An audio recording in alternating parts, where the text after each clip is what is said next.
नमस्कार। सरकारी job update सबसे पहले में आप सभी का स्वागत। आज हम बात करने वाले हैं यूपी में होने वाले पंचायती राज चुनाव के बारे में। दोस्तों बता देता हूं कि पंचायती राज चुनाव का एक लिस्ट जारी कर दिया गया था कि कौन से गांव में कौन सी सीट होने वाली है, लेकिन वहां पे सबसे बड़ी ये बात आई थी कि वहां पे जो भी खामी थी उसको लेकर लोग बहुत नाराज थे और उसको गए थे हाई कोर्ट में, तो हाई कोर्ट ने उस पर रोक लगा दी है। अब जो नई सीट आएगी किस आधार पर उसको किया जाएगा, क्या कुछ होगा, सब कुछ बताऊंगा, कैसे सीटें होगी और आप अनुमान लगा सकते हैं कि आपके गाँव में कौन सी सीट आने वाली है। जानने के लिए इस वीडियो को पूरा देखिएगा। दोस्तों वीडियो शुरू करने से पहले आप छोटा सा रिक्वेस्ट है, यदि आपने अभी तक इस चैनल को सब्सक्राइब नहीं किया है तो प्लीज चैनल सब्सक्राइब कीजिएगा, साथ में घंटे का बटन भी दबा लीजिएगा। दोस्तों हम बात करने वाले थे कि यूपी में जो होने वाला जो पंचायती राज चुनाव है उस पर रोक लगा दी। अब नई लिस्ट आने वाली है तो उसमें अनुमान लगाया जा रहा है कि ये 2015 की कोर्ट ने कहा है कि 2015 को आधार मान के आपको चुनाव कराना है, तो उसमें क्या कुछ होगा और आपके गाँव में कौन सी सीट आई, चलिए यहाँ पे हम जान लेते हैं।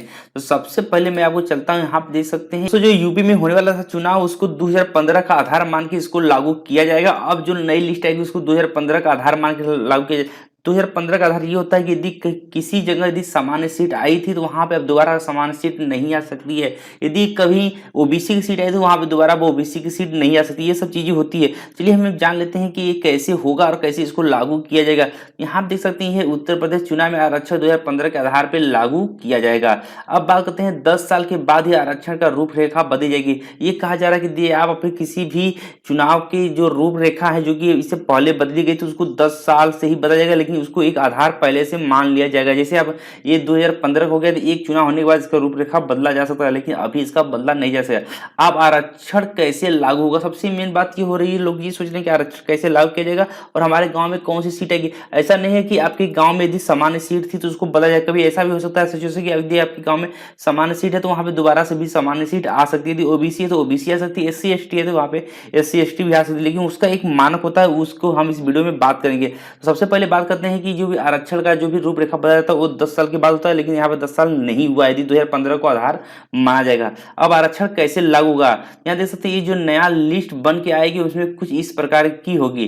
किस प्रकार की, यहाँ देख सकते हैं इस प्रक्रिया में आज जो सीट जिस वर्ग के लिए आरक्षित है वो अगले चुनाव में उस वर्ग के लिए आरक्षित नहीं होगी। मेरा कहने का मतलब ये था कि यदि किसी 2015 में यदि किसी गांव में ओबीसी सीट आई थी तो वहां पे ओबीसी सीट नहीं आ सकती। यदि ओबीसी सीट पुरुष आई थी तो वहां पे ओबीसी महिला हो सकती है, लेकिन ओबीसी पुरुष नहीं हो सकती। यदि किसी गांव में यदि सामान्य सीट आई तो वहां पे दोबारा सामान्य सीट नहीं आएगी, लेकिन कुछ ऐसे कारण है कि वहां पे यदि सामान्य सीट आई तो वहां पे दोबारा से भी सामान्य सीट आ सकती है। इस वीडियो में मैं लास्ट तक इसको क्लियर कर दूंगा। सबसे पहले बात करते हैं, यहाँ देख सकते हैं सबसे पहले एससी एसटी महिला के लिए सीट आरक्षित की जाती है। बात करते हैं कि यहाँ पे ये कहा गया है कि जो भी लिस्ट बनती है, जैसे मान लीजिए यूपी में जितने भी गांव है तो वहां पे सबसे पहली जो लिस्ट बनती है वहां पे बनती है एससी एसटी महिला के लिए। मतलब सबसे पहले आरक्षण का जो दिया जाता है कि ये जो एससी एसटी महिलाएं हैं सबसे पहले उनको गांव अलॉट कर दिया जाता है। उसके बाद यहाँ देख सकते हैं उसके बाद एससी एसटी वालों को दिया जाता है। देख सकते हैं एससी एसटी महिला का मतलब हो गया पहले महिलाओं को दिया जाता है सीट, उसके बाद एससी एसटी मतलब पुरुषों के लिए हो जाता है, और उसके बाद आता है ओबीसी महिला। यहाँ देख सकते हैं ओबीसी महिला के लिए आता है और ओबीसी मतलब ये हो गया ओबीसी पुरुष। इसके बाद जो हमारा चौथा राउंड बचता है, यहाँ पे चौथा या पांचवा राउंड बनता है वो होता है महिलाओं के लिए। महिलाओं में होता है महिलाओं समाज के लिए जो सीटें आरक्षित की जाती है उसमें कोई भी लड़ सकता है। यहाँ देख सकते हैं सबसे लास्ट में जो भी हमारे गांव बचते हैं वहां पे हमें सामान्य के लिए सीटें आरक्षित की जाती है। अब ये कैसे काउंट किया जाएगा कि और क्या पूरा प्रोसेस होगा, बात करते हैं कि ये सब चीजें हो गई कि सबसे पहले एससी एसटी को दिया जाएगा, एससी एसटी के बाद ओबीसी को दिया जाएगा, ओबीसी के बाद सामान्य को सीटें दी जाती है, गांव में बांटी जाती है। अब बात करते हैं इसको कैसे काउंट किया जाएगा, क्या पूरा प्रोसेस होता है उसको जान लेते हैं।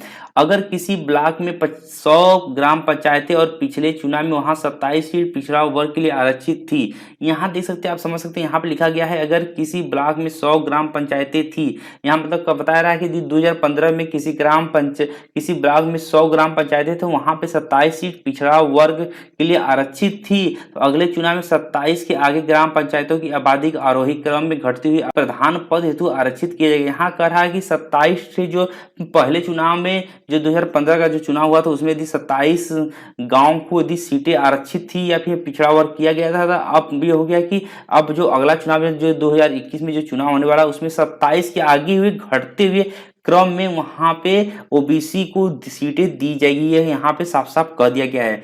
साल 2015 में जिन पंचायतों में पहले एससी के लिए आरक्षण था उसे अब ओबीसी का आरक्षण तय किया जाएगा।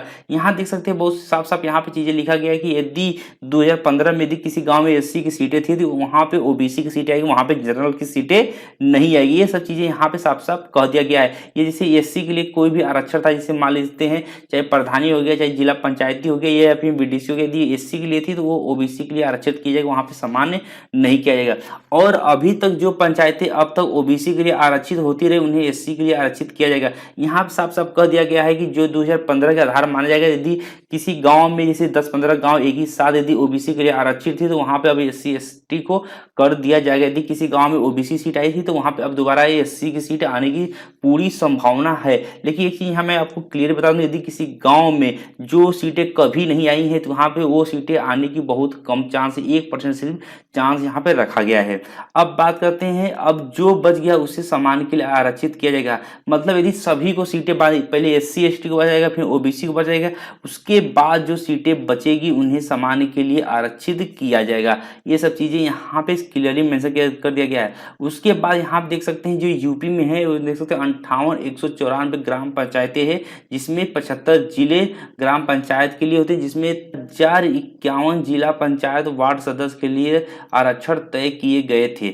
जो आरक्षण किए गए थे, यह जो लेटेस्ट न्यूज आई थी इसके बारे में बताया जा रहा है। लेकिन अब कोर्ट के आदेश के हिसाब से आप सकते हैं, ये जो यहाँ पर साफ साफ लिखा हुआ है, ये चीजें ये कह रहा है कि जो अभी जस्ट जो लिस्ट निकल के आई थी, जिसको हाईकोर्ट ने रद्द कर दिया गया था, उसके बारे में यहाँ बताया गया था कि 3051 जिला पंचायत वार्ड सदस्य के लिए आरक्षण किए गए थे। अभिनव इसको रद्द कर दिया गया है। लेकिन अब कोर्ट के आदेश के हिसाब से 2015 के आधार मानकर सीट को तय किया जाएगा। यहाँ देख सकते हैं साफ साफ लिखा है कि 2015 को आधार मानकर सीटों को तय किया जाएगा। तो इस तरह से आप समझ सकते हैं कि अब आप कैलकुलेशन अपने हिसाब से आप कैलकुलेशन करके समझ सकते हैं कि आपके गांव में कौन सी सीट आने वाली है। तो इस वीडियो में इतना ही। आई होप आपको वीडियो जरूर पसंद है। इस वीडियो को कुछ अच्छा लगा तो वीडियो को लाइक करें, शेयर करें, और अभी तक इस चैनल को सब्सक्राइब नहीं किया है तो प्लीज चैनल को सब्सक्राइब करके जाइए।